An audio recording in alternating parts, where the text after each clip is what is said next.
अच्छी batting, bowling या fielding है तो एक बार फिर सोचिए, क्योंकि जो जानकारी हम आपको इस शो में दे रहे हैं वो आपका दिल दहला देगी। जी हाँ, भारत अपनी बुरी गेंद की वजह से नहीं हारा, बल्कि हारा है पाकिस्तान की साजिश से। इस साजिश की शुरुआत होती है पाकिस्तान के प्रधानमंत्री इमरान खान से।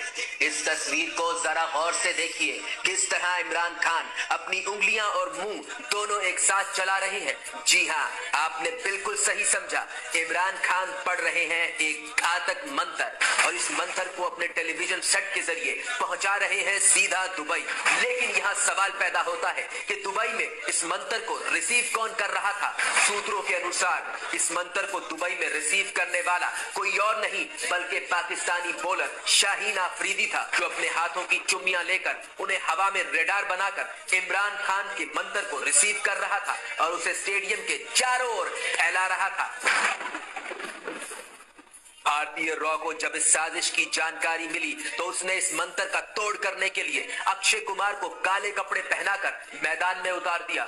लेकिन भारतीय रॉ को यह जानकारी ही नहीं थी कि पाकिस्तानी आईएसआई उससे 10 कदम आगे थी और उसने अक्षय कुमार के काले कपड़ों का तोड़ पहले से ही निकाल लिया था।